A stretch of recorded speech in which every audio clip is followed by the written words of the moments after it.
disuntik atau gimana? Iya, normalnya kita diambil darah gitu. Nanti diambil darah, kemudian nanti masuk ke alatnya, dan alatnya itu biasanya besar-besar gitu dan ada di rumah sakit. Nah, itu jadi yang problemnya tuh di situ gitu, karena kan harus di rumah sakit, alatnya besar, penggunaannya juga lama, seperti itu. Jadi makanya pada para researcher gitu atau periset itu ingin gimana caranya untuk meminimalisir itu gitu. Jadi kita nggak perlu udah rumah sakit terus panjang waktunya, jadi itu meminimalisir itu.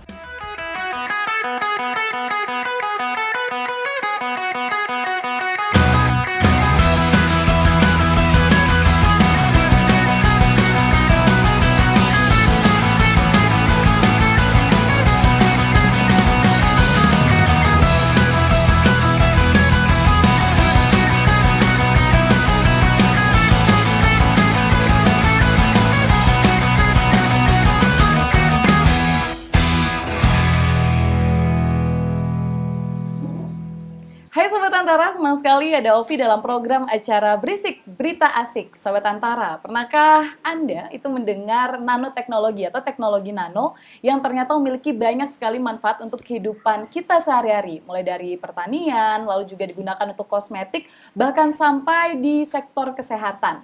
Nah, ini ya adalah ilmu yang cenderung dianggap rumit dan juga sulit untuk sebagian orang. Tapi untuk sosok yang satu ini, dia merupakan salah satu lulusan, bahkan lulusan pertama di program Magister Ilmu Teknologi Nano. Dia merupakan siswi dengan predikat cum laude. Wow, siapakah yang akan Ovi ajak ngobrol? Kenapa kira-kira dia bisa jatuh cinta terhadap teknologi nano? Langsung saja kita sapa di depan Ovi, teteh cantik dari Bandung. Dia adalah Lavita Nur Aviana Rizal Putri atau yang biasa dipanggil Avi. Iya. Avi. Aduh, Avi di sebelah Avi ini agak sedikit ini ya deg-degan. Deg-degan kenapa? Karena ilmu yang dipelajari oleh Avi ini luar biasa. Sulit buat Ovi. Mungkin karena belum kenal. Iya, belum Tapi kenal, sebelumnya selamat dulu. Karena Avi sudah menjadi lulusan pertama di bidang Magister Ilmu Teknologi Nano ya. Di ITB. Iya, betul. Dengan predikat cum laude. Iya, betul. Gimana, Avi? Perasaannya pasti seneng sih. Iya, pasti. Yang pertama kan pasti seneng, terus seneng gak nyangka gitu ya. Terus kayak lo deg-degan juga gitu. Pokoknya campur-campur lah. Tapi intinya alhamdulillah seneng sih. Iya, udah ada di titik ini ya, iya, meninggalkan teman-teman yang jadi lulusan pertama. Karena ini merupakan program baru ya, program studi baru. Iya, betul. Baru dibukanya itu 2020 kemarin. 2020 di mana nanoteknologi ini banyak sekali sebenarnya harus meriset. Iya, betul. Kan? Nah, ini tantangan juga pastinya Sobat Antara. Kenapa Avi ini bisa menjadi lulusan pertama terbaik perempuan lagi? Nah, Avi mungkin boleh diceritain sedikit lah tentang nanoteknologi. Kalau kita browsing di Google nih kayak Ovi cari nanoteknologi ini ilmu pengetahuan yang mengontrol zat material. Nah, itu paling sederhana loh di definisinya. Tapi sebenarnya apa sih ilmu atau nanoteknologi ini? Jadi simpel nih, nanoteknologi itu semua teknologi yang ada hubungannya dengan benda-benda atau sesuatu yang berukuran nano. Sebenarnya pengertian itunya itu. Nah, di mana benda-benda berukuran nano ini emang nggak bisa kita lihat langsung. Jadi kita harus lihat pakai alat bantuan, misalkan mikroskop dan lain-lainnya. Nah, sebenarnya nanoteknologi sendiri ini ada di sekitar kita, cuma memang bagaimana kita memanfaatkan si benda-benda nano ini untuk berguna kehidupan, itulah tantangannya di situ. Oke, karena kamu menggunakan sesuatu yang tidak terlihat, iya, partikel betul. paling kecil banget, iya, ya, betul. nano banget, nano. yang akhirnya dikembangkan juga di ITB barengan sama dosen-dosen di sana. Iya. Tapi mungkin juga untuk sekedar gambaran ya, kalau pengertiannya kan seperti yang kamu sebutkan tadi, dan ternyata punya banyak manfaat. Kenapa sih kamu tuh bisa jatuh cinta pada sesuatu yang tak kasat mata ya? Iya, betul. Karena ini ya, Sobat Antara, Avi ini dulunya itu waktu menyelesaikan pendidikan S1 sebelum lanjut ke Magister merupakan sarjana teknik biomedis. Iya, betul. Yang berbeda loh, iya, dari berbeda. Biomedis kamu akhirnya ambil teknologi nano. Itu kenapa akhirnya jatuh cinta? Iya, jadi waktu di S1, waktu di teknik biomedis itu kan lebih ke teknik biomedis itu di mana kita menggabungkan antara kedokteran dengan teknik. Nah, ketika saya berkecimpung di dunia kesehatan teknologi, ada salah satu yang memikat hati lah ya istilahnya, itu tentang diagnostik, alat diagnostik gitu. Mungkin kita kenal sekarang rapid test atau PCR dan segala macam. Nah, ternyata itu berkaitan erat banget nih sama teknologi nano gitu. Jadi dari situ mulai pencarian lah tentang apa sih teknologi nano gitu. Ternyata emang di luar itu kan teknologi nano itu udah banyak berkembang banget. Bahkan kalau sadar mungkin kemarin kalau misalnya nonton film, berapa kali banyak di film-film disebut nanoteknologi. Jadi sebenarnya apa sih gitu. Nah, di situ mulai cari-cari tentang teknologi nano dan kebetulan banget juga lagi buka juga tahun 2020 itu setelah lulus. Jadi akhirnya masuklah ke prodi ini, seperti itu sih ceritanya. Dan awalnya nih kalau Usut punya Usut, kamu juga sebelum masuk di Magister sering bantu di lab waktu Iya, itu. betul. Iya. Padahal masih jurusan yang berbeda. Iya, gitu betul. Ya? Iya. Nah itu pasti ada momen atau turning point kamu akhirnya, wah udah deh ini pas banget bukaan, aku cemplung sini aja deh. Apa sih turning point ketika itu kamu akhirnya memutuskan nanoteknologi? Sesuatu yang baru, bahkan jarang orang dengar. Iya, waktu itu turning point-nya itu mungkin waktu COVID, jadi melanda itu Maret 2020. Kebetulan salah satu dosen saya, dosen pembimbing waktu S1, itu diberi amanah gitu untuk melakukan riset tentang diagnostik untuk COVID. Jadi waktu itu untuk mencari alternatif lain gitu, selain PCR ataupun rapid test.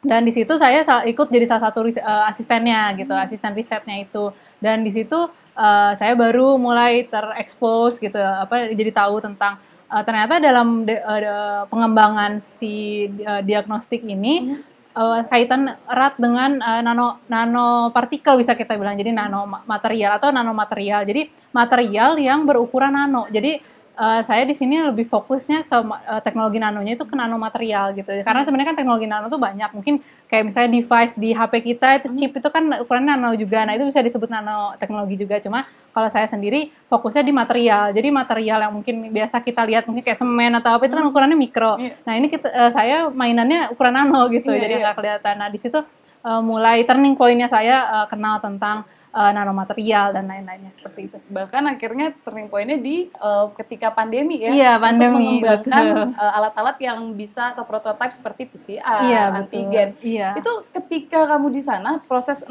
bulan itu sudah menemukan bersama tim di kampus. Iya. Menemukan apa waktu itu? Dengan waktu itu kita riset kita bisa riset tentang sensor berbasis optik. Jadi kita berbasisnya optik, mungkin kita sering dengar optik mungkin cahaya dan kawan-kawan ya. Itu ya berbasis cahaya itu dan dia itu bisa lebih cepat daripada PCR waktu itu, dan memang hasilnya juga sudah dipublikasikan gitu, di jurnal gitu seperti itu. Nah, di situ memang belum berhubungan sama tesis ya gitu. Cuma di situ ada beberapa saya terekspos dengan material emas gitu. Jadi emas tapi emas yang biasa kita lihat batangan atau apa, ternyata dia punya ukuran nanopartikelnya gitu, dan itu yang biasa digunain untuk banyak hal gitu. Bahkan di kosmetik pun itu kadang udah ada emasnya gitu, emas ukuran nanopartikel itu sendiri. Nah, di situ mulai akhirnya eksplorasi tentang si emas yang ukurannya nano itu. Iya, betul. Oh, beda ya kalau misalnya cewek-cewek sukanya emas yang batangan. Alfi langsung lihatnya yang kecilnya dan ternyata memang punya manfaat untuk kesehatan. Berarti aku bisa bilang kamu mengembangkan di bidang kesehatan. Iya, betul. Yang akhirnya partikel nano emas ini kamu kembangkan untuk tesisnya Alfi sendiri. Nah, mungkin boleh ceritain apa sih riset yang akhirnya kamu kembangkan dari kamu 6 bulan tadi ikut, itu berarti continue ya? Atau kamu mengulang lagi dengan ini yang baru? Sebenarnya lebih bisa dibilangnya mengulang ya. Jadi mungkin yang continue tuh ilmunya aja sih. Gitu. Ilmunya jadi dari ilmu yang 6 bulan itu. Kemudian pas saya ngerjain tesis itu jadi dapat banyak insight dari yang sebelumnya kan. Tapi untuk risetnya sendiri mulai lagi dari awal gitu kan. Dimana karena beda metodenya. Kalau sebelumnya itu pakai metode optik gitu ya, mungkin pakai cahaya. Kalau sekarang itu kita mainnya di elektrokimia gitu. Jadi di elektronik dan kimia gitu digabung jadi elektrokimia. Nah itu, tapi tetap basicnya si teknologi nanonya itu pakai nanomaterial emasnya itu sendiri gitu sih. Oke, yang diambil ya. Jadi perbedaannya sebelumnya kamu optik lebih fokus di sana, sekarang kamu ambil emas dengan menggabungkan ilmu disiplin yang lain. Iya, betul. Oke, gitu. Itu akhirnya kamu tantangan atau mungkin durasi kamu menemukan ini bisa nih dikembangkan itu cukup lama kah, atau memang kamu udah ada kepikiran ternyata emas bisa loh punya manfaat. Iya, jadi cukup lama sebenarnya. Mungkin setahun pertama kan saya magisternya 2 tahun. Nah, setahun pertama itu banyak trial and error juga, terus banyak baca-baca juga gitu. Kegunaan si emas ini di bidang yang baru tadi itu, di kimia gitu. Jadi cukup waktu membutuhkan waktu ya? gitu kan, gitu untuk yang itunya sih. Tapi juga kebetulan karena di labnya juga fokus di arah sana, jadi kayak kita bareng-bareng gitu sama yang teman-teman yang lain juga gitu, kayak belajar lagi gitu untuk mengembangkan ini gitu, mengembangkan si nanomaterial. Partikel nanomaterial yang emas tadi. Iya, betul. Hingga akhirnya lahir screen printed carbon electrode, diberi nama itu ya. Itu sistem kerjanya seperti apa? Butuh waktu 1 tahun untuk merumuskannya. Nah, itu akhirnya kamu merumuskan sistem kerjanya seperti apa, dan itu nantinya membantu di bidang kesehatan untuk sektor apa? Untuk nanti kedepannya itu untuk membantunya tuh di bidang diagnostik gitu ya, di diagnostik untuk jadi kayak yang tadi saya udah bilang alternatif gitu, mungkin alternatif yang lain gitu untuk yang itu. Nah, sebenarnya untuk bentuknya sendiri kayak gini, jadi dia bentuknya kecil, dia bentuknya kecil dan kita cuma tinggal tetesin di atasnya itu. Jadi sebenarnya si alat ini atau screen printed ini itu udah komersial. Jadi kalau di luar mungkin di Indonesia belum ada yang fabrikasinya itu karena, tapi kalau di luar itu udah mulai banyak berkembang dan ini juga salah satu hasil produk dari luarnya.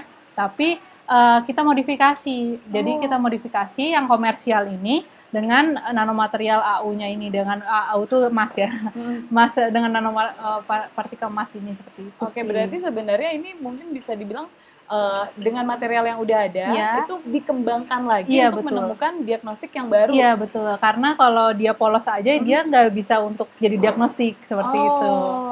Sebenarnya bentuknya semacam seperti lempengan ya. Mungkin kalau Sobat Antara sedang membayangkan bentuknya seperti apa nih. Nah, bentuknya semacam lempengan yang ditambahkan partikel nano dalam bentuk emas tadi, AU, dengan ini kimianya. Lalu setelah itu apa yang dilakukan untuk pasien? Ini karena ini kan diagnostik.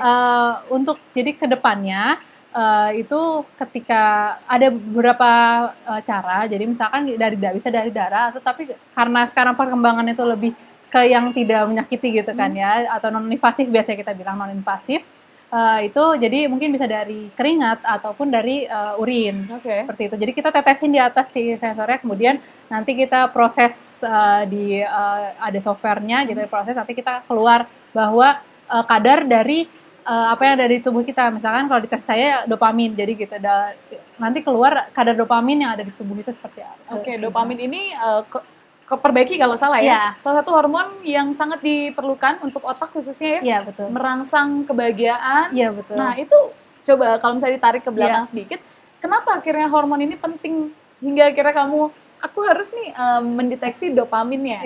Kenapa penting itu? Jadi dopamin itu karena dia bukan hanya merangsang kebahagiaan gitu, tapi dia juga punya, jadi sebagai kita bilangnya marker. Jadi marker itu tanda untuk beberapa penyakit yang berhubungan sama otak, misalkan Alzheimer, Parkinson, dan schizophrenia. Itu penyakit-penyakit ini punya kadarnya sendiri gitu. Ketika kita lebih dari itu atau kurang, itu menandakan kita memiliki penyakit, berindikasi penyakit-penyakit tersebut, sehingga nanti dokter bisa terbantu gitu untuk melakukan tes selanjutnya ataupun pemeriksaan selanjutnya ataupun pemberian obat gitu, seperti itu sih. Jadi dia tujuannya membantu itu di situ, membantu tambahan dokter ya, catatan dokter. Betul. Nah, ini menarik adalah karena kamu membuat atau melakukan riset nanoteknologi di mana alat ini atau yang kamu temukan ini bisa membantu mendiagnostik tanpa menimbulkan rasa sakit. Idealnya atau sebelum ada ini itu kenapa untuk kita misalnya dicari dopaminnya itu emang harus sakit atau gimana? Kalau kamu tadi bisa lihat keringat, atau normalnya sekarang keadaannya seperti apa? Jadi atau gimana? Normalnya kita diambil darah gitu. Nanti diambil darah, kemudian nanti masuk ke alatnya, dan alatnya itu biasanya besar-besar gitu dan ada di rumah sakit. Nah, itu jadi yang problemnya tuh di situ gitu, karena kan harus di rumah sakit, alatnya besar, penggunaannya juga lama, seperti itu. Jadi makanya pada para researcher gitu atau periset itu ingin gimana caranya untuk meminimalisir itu Iya, gitu. iya. Jadi kita nggak perlu udah mah sakit terus panjang waktunya, jadi itu meminimalisir itu seperti itu. Oke, jadi sekedar gambaran juga untuk Sobat Antara sebelumnya untuk mendeteksi dopamin Iya. yang dimiliki manusia, ternyata kita harus disuntik Iya, melalui ambil darah iya, ya, betul. intravenal. Iya. Berarti diambil darahnya yang sakit pasti, Iya, walaupun iya. kita kayak digigit semut. Iya. Tapi sekarang dengan penemuan atau riset di bidang nanoteknologi dari Avi dan teman-teman, ini bisa dengan keringat saja ditetes, Iya. dengan urin juga, Iya. ya hampir sama dengan sistem PCR, berarti menunggu beberapa menit atau Iya, hari? sebenarnya untuk enggak, mengetahui dia bisa real time, jadi Oh. bisa itu. Cuma mungkin perlu waktunya hanya untuk pengolahannya saja. Tapi kalau untuk pengambilan datanya itu bisa dilakukan secara real time, jadi langsung gitu. Oke, berarti dengan waktu yang singkat Iya. udah bisa kita mendapatkan Iya, hasil betul. penunjang. Iya, betul. Ini adalah hasil dopamin Iya, yang dimiliki betul. seseorang. Iya, betul. Luar biasa ya. Kepikiran gitu loh, Avi. Nah, ini dalam risetnya tentu banyak dosen-dosen yang terlibat, apalagi bukan betul. hanya di bidang nanoteknologi Iya, ya. betul. Karena ini bisa ada ilmu-ilmu yang lainnya. Iya, betul. Ini untuk secara maksudnya pengajarannya seperti apa? Dosen-dosen datang dari ITB kah atau memang ada support lainnya? Jadi untuk dari segi untuk support tempat dan kawannya memang utamanya dari ITB. Dari ITB, ITB-nya juga dari berbagai dosen. Jadi nggak hanya satu dosen, misalkan dari materialnya juga dari dosen material, dari dosen teknik fisika atau teknik biomedis. Jadi ada beberapa dosen yang itu. Dan dan dari luar itu kita ada kerjasama juga sama BRIN, Oke, gitu, Badan Riset dari pemerintah ya? pemerintah, di mana dia juga memberi masukan-masukan untuk dari segi pengembangan sensor ini seperti itu sih. Berarti ada keterlibatan BRIN Iya, betul. dengan ITB Betul. sebagai penyedia Iya, betul. lokasi Iya, dan betul. lain-lain untuk ini. Iya, dan ini mungkin karena sekarang ini untuk pengembangannya sendiri sebenarnya kan harus uji klinis dan segala macam. Mungkin ke depannya mungkin bisa kita melibatkan dari rumah sakit dan segala macam gitu kan. Cuma karena kita masih dalam riset gitu, jadi memang masih kita fokusnya dari pengembangan si sensornya dulu gitu. Jadi belum ke arah uji klinisnya gitu seperti itu. Jadi memang belum bisa dikomersialkan lah ya kalau gampangnya gitu. Iya, ini karena masih di fase riset yang kamu Iya, bilang tadi, betul. masih menunggu uji klinis yang Iya, lebih jauh. betul. Nanti ke depannya kita harapkan produk-produk seperti ini nih yang akan ditemukan di rumah Iya, sakit betul. kan? Iya, Karena betul. tanpa rasa sakit bisa mengetahui kadar dopamin Iya, betul. seseorang. Ini menarik sekali ternyata nanoteknologi ya kalau misalnya kita mempelajari lebih dalam. Iya, Tapi betul. di Indonesia sendiri nih, Avi, setelah kamu masuk ke nanoteknologi di industri ini, ternyata Indonesia sudah menghasilkan cukup banyak ya. Iya. Lebih dari 33 bahkan. Itu Iya. bagaimana kamu melihat perkembangan nano atau teknologi nano ini di Indonesia? Iya, saya untuk di pengembangan teknologi nano sendiri ya, saya sangat aware apalagi untuk di bidang misalkan terutama yang paling sekarang banyak berkembang itu di bidang kosmetik gitu. Itu perkembangannya bisa dibilang cukup cepat gitu dan saya juga senang gitu karena memang teknologi ini harus lebih banyak terekspos gitu lah istilahnya ke masyarakat juga karena biar lebih banyak dikembangin lagi untuk di bidang-bidang lainnya gitu. Jadi dan saya merasa dari segi misalnya dari kosmetik gitu itu sangat bisa mencakup banyak orang-orang gitu untuk kenal tentang teknologi nano seperti itu. Jadi harapannya sih ke depannya jadi bidang-bidang lain pun bisa ikut terintegrasi untuk menghasilkan produk-produk ya gitu. Karena sekarang mungkin tahapan di teknologi nano ini di Indonesia masih terbilang baru dan juga masih dari skala riset gitu. Jadi harapannya sih kita bisa mengejar ketertinggalan di luar gitu ya. Dengan riset-riset yang bisa mungkin dikomersialisasi gitu. Jadi dari riset-riset teknologi nano itu bisa dikomersialisasi gitu sih. Ya, karena sebenarnya udah ada. Bahkan kalau misalnya kita baca juga lebih lanjut, pemerintah ini sudah menerbitkan rencana induk riset nasional tahun 2017 sampai 2045, di mana teknologi nano ini menjadi prioritas. Iya, betul. Sudah diprioritaskan hingga tahun 2045. Tapi kalau kamu melihat mungkin skup yang lebih kecil, lingkungan kamu sendiri, apakah mereka sudah paham di luar kampus ya? Apakah mereka sudah paham ternyata nanoteknologi ini sebenarnya punya nilai yang tinggi? Gitu? Atau memang pemahaman masyarakat saja yang belum mengenal tentang nanoteknologi? Nah, di situ lucunya. Jadi bahkan di ITB sendiri ya, saya nggak bicara di luar, di ITB sendiri, saya masih banyak ditanya sama orang, teknologi nano itu apa gitu. Jadi memang exposure terhadap teknologi nano ini masih rendah ya bisa dibilang gitu. Jadi mungkin kami juga berusaha untuk meningkatkan itu juga gitu.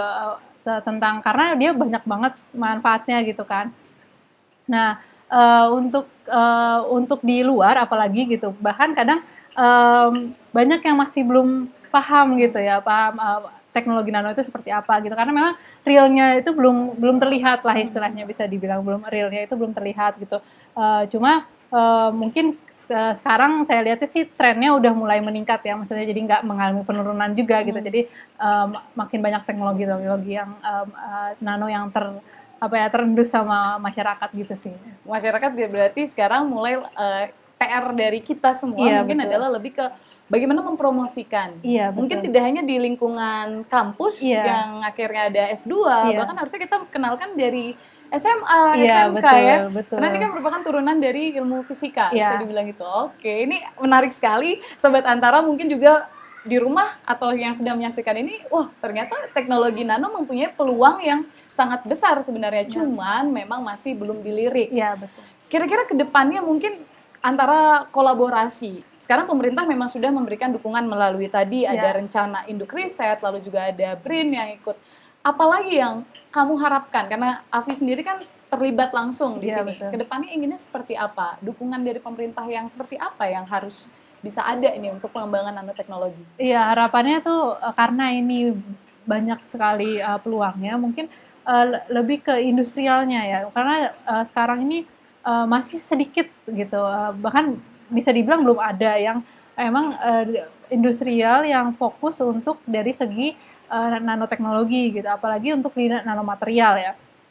Padahal di negara-negara tetangga juga mungkin banyak gitu yang perkembangannya. Jadi mungkin harapannya ke depan mungkin dari pemerintah juga ataupun misalkan dari pihak industrialnya juga. Jadi mungkin mulai melirik potensi-potensi atau marketnya dari si teknologi ini seperti itu sih. Oke, mungkin Kemendikbud akan ada program-program yang mengkhususkan lagi ya tentang nanoteknologi. Betul.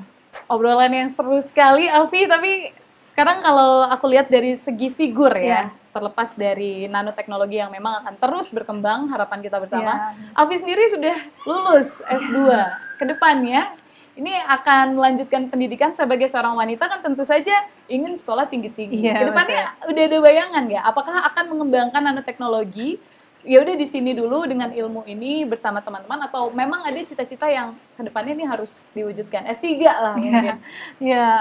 Mungkin emang saya punya harapan juga gitu kan, ingin terlibat langsung juga gitu dalam proses mungkin industrialisasi nanoteknologi ini gitu. Dan tapi saya juga aware kalau untuk mencapai sana perlu ada juga tahapan-tahapan sebelumnya dulu kan. Karena itu saya meyakinkan diri gitu untuk saya studi lebih lanjut lagi, karena untuk ada beberapa hal yang mungkin bisa saya dapatkan di studi lanjut gitu di S3 gitu. Jadi saya sekarang juga sambil bantu-bantu di lab gitu, bantu-bantu di lab ITB. Saya juga akan selanjutnya mencoba untuk daftar-daftar juga gitu sih di beberapa universitas untuk melanjutkan S3 ini. Iya.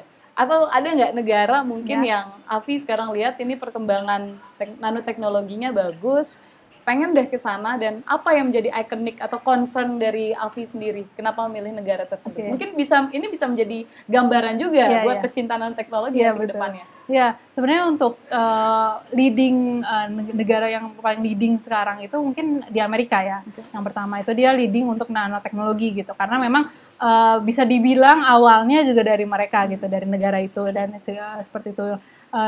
Cuman akhir-akhir ini saya juga lihat bahwa untuk yang pengembangannya, mungkin kalau di Amerika itu dia lebih dari industri, dia riset sendiri, tapi bukan dari misalkan dari universitas gitu. Nah, saya melihat juga di Australia itu dia hubungannya dekat antara universitas dengan industri gitu, seperti itu. Dan juga selain di Australia juga di Eropa, beberapa negara di Eropa juga seperti itu. Jadi dia memang dari risetnya itu langsung ke industri gitu, jadi berhubungan erat gitu. Nah, itu yang harapannya saya ingin lanjut itu adalah saya mempelajari itu gitu, bagaimana menghubungkan dari riset ini ke industrial, itu yang poin itu. Sehingga beberapa negara ini yang ada di Eropa juga menjadi inceran saya sih, seperti itu sih. Dan mimpi semua yang menggeluti nanoteknologi betul. Kalau Ovi sih hanya bisa mendoakan nanti Alfi bisa melanjutkan kembali S3, entah itu nanti siapa tahu di Indonesia kita bisa mengembangkan lagi dengan perguruan tinggi yang lainnya, mungkin akan membuka dengan program yang sama. Atau Alfi melanjutkan di luar dan nanti pulang lagi ke Indonesia, yang mengembangkan teknologi ini untuk Indonesia. Obrolan yang sangat menarik sekali, Alfi. Terima kasih. Terima kasih. Dan tim dari Antara langsung datang ke Bandung karena penasaran sekali kira-kira seperti apa penemuan atau riset dari Alfi dan teman-teman ITB itu. Thank you banget sekali lagi, Alfi. Dan tentu saja Sobat Antara, ini Alfi harapkan bisa memberikan perspektif baru atau informasi-informasi baru untuk Sobat Antara, mengingat ini adalah teknologi yang baru, nanoteknologi, dikembangkan juga di Indonesia, dan sekarang saatnya kita mengembangkan lagi karena sudah ada wadahnya, salah satunya ada di ITB, pemerintah juga sudah memberikan dukungan yang luar